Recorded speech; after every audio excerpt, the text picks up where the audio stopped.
جب شادی کو 3 مہینے گزر گئے اور والد کے گھر آنے کا وقت قریب آیا تو چھوٹی امی کے چہرے پر خوشی نظر آنے لگی۔ ایک دن میں کالج کے لیے تیار ہو کر نکلا تو پتہ چلا کہ کالج میں کسی وجہ سے چھٹی ہے۔ میں نے کچھ وقت دوستوں کے ساتھ گزارا اور گھر واپس آ گیا۔ اس وقت میرے گمان میں نہیں تھا کہ آج سب کچھ بدلنے والا تھا۔ میری سوتیلی ماں، جسے میں نے ہمیشہ ماں کی نظر سے دیکھا تھا، آج ان کے لیے میری سوچ اور نظر بدلنے والی تھی۔ گھر پہنچ کر میں نے اپنی چابی سے دروازہ کھولا اور اندر داخل ہوا۔ چھوٹی امی کو بتانا چاہا مگر وہ اپنے کمرے میں نہیں تھی۔ ان کا واش روم کا دروازہ کھلا تھا۔ میں کچن میں گیا، وہ وہاں بھی موجود نہیں تھی۔ یہ بات حیران کر دینے والی تھی کیونکہ چھوٹی امی گھر میں 2 مہینے سے تھیں اور کبھی مجھے بتائے بغیر باہر نہیں گئی تھی۔ یہ سوچ کر میں سیڑھیاں چڑھ کر اوپر آیا مگر آخری چند سیڑھیوں پر رک گیا۔ میرا سانس جیسے اوپر کا اوپر اور نیچے کا نیچے رہ گیا تھا۔ جب مجھے ہوش آیا اور غور سے دیکھا تو پتہ چلا کہ چھوٹی امی بال صاف کر رہی تھیں۔ میں کچھ دیر وہاں رکا اور پھر واپس جانے لگا کہ اچانک ان کی نظر میرے اوپر پڑی۔ انہوں نے فوراً اپنی ٹانگیں سمیٹ لیں اور ہلکی سی چیخ مار دی۔ میں بھی فوراً نیچے آیا اور اپنا بائک نکال کر گھومنے چلا گیا۔ مجھے سمجھ نہیں آ رہا تھا کہ اب چھوٹی امی کا سامنا کیسے کروں گا۔ اگر انہوں نے میرے والد کو بتا دیا تو والد کیا سوچیں گے؟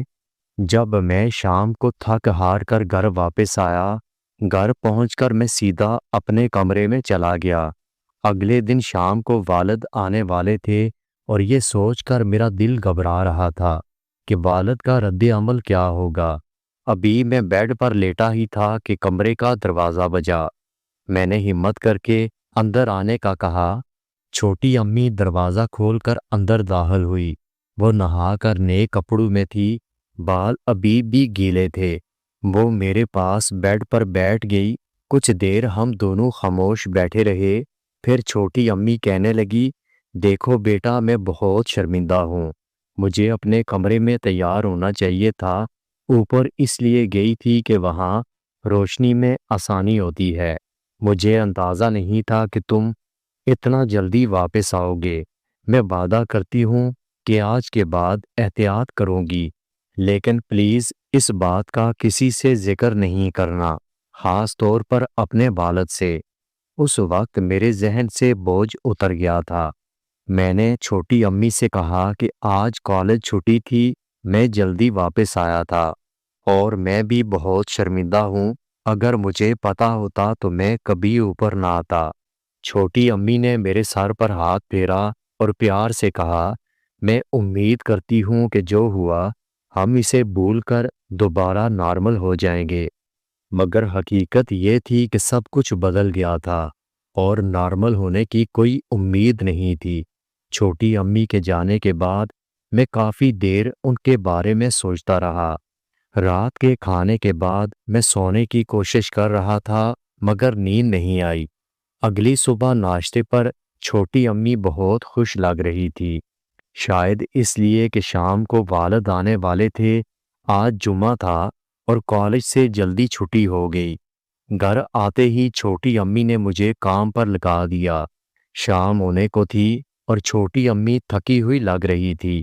انہوں نے کہا، بیٹا میں بہت تھک چکی ہوں، میں نہا کر فریش ہوتی ہوں اور پھر کھانا تیار کرتی ہوں۔ ویسے بھی تمہارے والد آنے والے ہیں۔ میں اپنے کمرے میں چلا آیا۔ آدھے گھنٹے کے بعد گھر کی بیل بجی، دروازہ کھلنے کی آواز آئی۔ والد کی آواز سنائی دی، وہ شاید میرا پوچھ رہے تھے۔ میں نیچے گیا، والد کو سلام کیا۔ کچھ دیر کے بعد چھوٹی امی آئی اور ہم کھانا کھانے لگے۔ کھانے کے بعد والد اپنے کمرے میں چلے آئے۔ میں چھوٹی امی کی مدد کرنے لگا۔ سارے برتن سمیٹنے کے بعد چھوٹی امی اپنے کمرے میں چلی آئی اور میں اپنے کمرے میں جا کر لیٹ گیا۔ تھوڑی دیر کے بعد میں اٹھا اور کھڑکی سے چھوٹی امی کے کمرے میں جھانکا، جہاں وہ والد سے پیار کر رہی تھیں۔ انہوں نے مجھے دیکھ لیا، میں فوراً پیچھے ہٹ چکا تھا۔ اگلے 2 دن ہم ایک دوسرے سے نظریں چراتے رہے، مگر والد کے سامنے بالکل نارمل رہنے کی کوشش کی کہ انہیں شک نہ ہو۔ 2 دن کے بعد والد واپس جانے والے تھے۔ یہ سوچ کر میری پریشانی بڑھ رہی تھی، کیونکہ مجھے یقین تھا کہ والد کے جانے کے بعد چھوٹی امی ضرور مجھ سے بات کرے گی۔ خیر 2 دن کے بعد میں کالج جلدی چلا گیا۔ والد جا چکے تھے اور میں امی کا سامنا کرنے سے ڈر رہا تھا۔ کالج کے بعد کافی دیر دوستوں کے ساتھ گھومتا رہا، مگر شام کو گھر واپس آنا پڑا۔ گھر پہنچ کر میں اپنے کمرے میں چلا آیا۔ کچھ دیر کے بعد مجھے قدموں کی آواز سنائی دی۔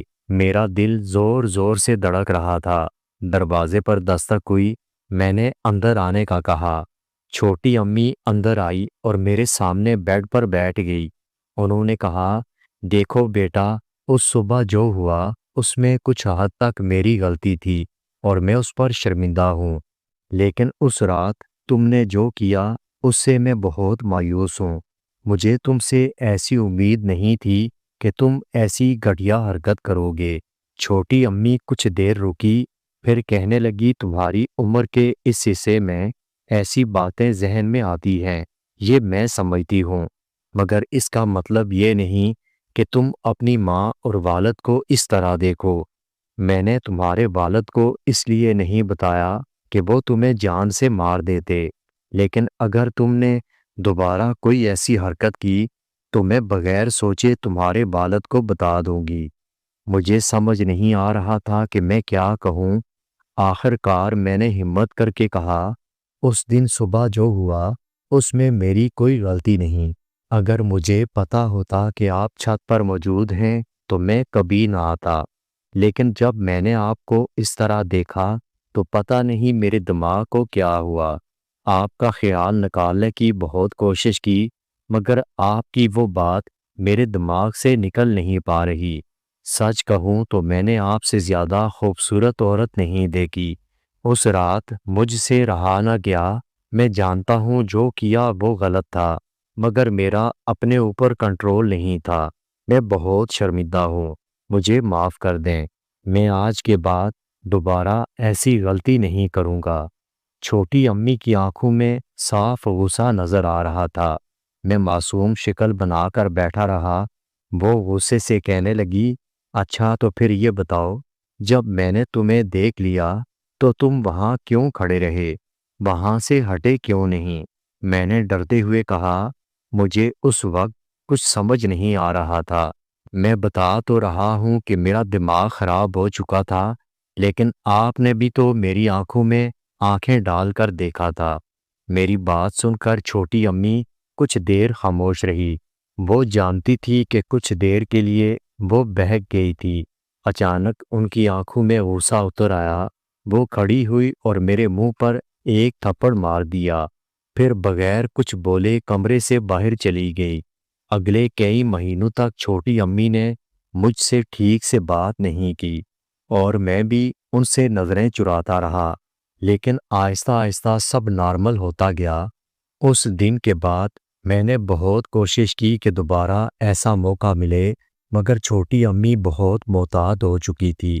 والد نے میرا داخلہ شہر کی ایک بڑی یونیورسٹی میں کروا دیا تھا تاکہ چھوٹی امی گھر پر اکیلی نہ ہو۔ میں یونیورسٹی کے آخری سال میں تھا۔ گرمیوں کی چھٹیوں میں گھر پر بالکل فارغ تھا۔ ان دنوں والد نے فون پر امی کو بتایا کہ وہ 2 سے 3 مہینے تک گھر نہیں آ سکیں گے۔ شاید اسی وجہ سے چھوٹی امی پہلے سے زیادہ پریشان رہنے لگی تھی۔ ان کے لیے اکیلا رہنا بہت مشکل ہو رہا تھا۔ میں انہیں بتانا چاہتا تھا کہ وہ اکیلی نہیں، میں انہیں بتانا چاہتا تھا کہ اس گھر میں کوئی اور بھی ہے جو ان سے پیار کرتا ہے اور انہیں کبھی اکیلا نہیں چھوڑے گا۔ میں چچی کے پاس چلا گیا۔ میں نے انہیں بتایا کہ چھوٹی امی ہر وقت روتی رہتی ہیں۔ جب چچی نے اپنی بہن کی بات سنی کہ وہ پریشان ہے تو چچی میرے ساتھ میرے گھر آئی۔ چچی سیدھا چھوٹی امی کے کمرے میں گئی۔ چھوٹی امی اس وقت بھی رو رہی تھی۔ اپنی بہن کو دیکھ کر انہوں نے آنسو چھپانے کی کوشش کی۔ چچی نے فوراً انہیں گلے لگا لیا۔ چھوٹی امی میری طرف دیکھ کر بولی، بیٹا اپنے کمرے میں جاؤ۔ میں وہاں سے نکل کر ان کے کمرے کی کھڑکی کے پاس کھڑا ہو چکا تھا۔ وہ دونوں بیڈ پر بیٹھی تھیں، ان کی آواز صاف سنائی دے رہی تھی۔ چھوٹی امی کہہ رہی تھی، آپی میں اکیلے رہ کر تھک گئی ہوں۔ میرے شوہر اپنی عمر کے اس حصے میں ہیں جہاں شاید ان کا مردانہ پن ختم ہو چکا ہے۔ جب وہ گھر آتے ہیں تو اکثر تھکے ہوئے ہوتے ہیں اور میری ضروریات ادھوری رہ جاتی ہیں۔ بہن کی بات سن کر چچی کہنے لگی، تمہارا شوہر 2 ماہ کے بعد ہی صحیح لیکن گھر تو آتا ہے۔ مجھے دیکھو جس کا شوہر پاس ہوتے ہوئے بھی پاس نہیں ہے۔ چچی کی بات سن کر میرا شک یقین میں بدل گیا۔ میں نے چچا کے بارے میں جو سنا تھا وہ سچ تھا۔ مجھے چچی پر ترس آنے لگا۔ چھوٹی بہن نے حیران ہو کر کہا، آپی آپ کیا کہہ رہی ہیں؟ مجھے سمجھ نہیں آئی۔ چچی کہنے لگی، مطلب یہ کہ میرا شوہر ایک نامرد ہے۔ وہ شادی سے پہلے ہی نامرد ہو چکا تھا۔ مجھے یہ بات شادی کے بعد پتہ چلی۔ چھوٹی امی یہ سن کر حیران ہو کر رہ گئی تھی۔ اس نے فوراً اپنا ہاتھ منہ پر رکھ لیا۔ انہیں اپنی بہن پر بہت پیار آنے لگا۔ کچھ دیر خاموشی کے بعد چھوٹی امی کہنے لگی، تو آپ نے اتنا عرصہ کیسے گزارا؟ کبھی مجھے یا کسی اور کو کیوں نہیں بتایا؟ کیا آپ کا دل نہیں کرتا؟ آپ کے جسم کو طلب نہیں ہوتی؟ کیسے گزارا کرتی ہیں؟ چھوٹی امی بہت حیران ہو رہی تھی۔ وہ سمجھ نہیں پا رہی تھی کہ کوئی انسان ایسے کیسے رہ سکتا ہے۔ تب چچی نے لمبی سانس لے کر کہا، طلب تو ہوتی ہے، بہت زیادہ ہوتی ہے۔ آخر میں بھی انسان ہوں۔ شروع میں بہت مشکل تھی۔ خاندان کی شرمندگی کے ڈر سے میں نے کبھی کسی کو نہیں بتایا۔ میرے شوہر بہت اچھے انسان ہیں، میرا خیال رکھتے ہیں، مجھ سے پیار کرتے ہیں، اس لیے میں ان کی عزت کا خیال رکھتی ہوں۔ کھڑکی سے چھپ کر دیکھتے ہوئے میں بے چین ہو رہا تھا۔ اس دن سے میں نے فیصلہ کیا کہ میں ہاسٹل میں رہوں گا، کیونکہ اگر میں گھر رہتا تو ضرور کوئی غلط کام کر لیتا۔ مگر یہ دیکھ کر میں حیران تھا کہ کیا چھوٹی امی اپنی خواہشات کے لیے اس حد تک جا سکتی تھی جو وہ سوچ رہی تھی۔ دوستو، اگر آپ کو ویڈیو اچھی لگی ہو تو ویڈیو کو لائک اور میرے چینل کو سبسکرائب ضرور کیجیے گا اور اپنا بہت سارا خیال رکھیے گا۔ ملتے ہیں اگلی ویڈیو کے ساتھ۔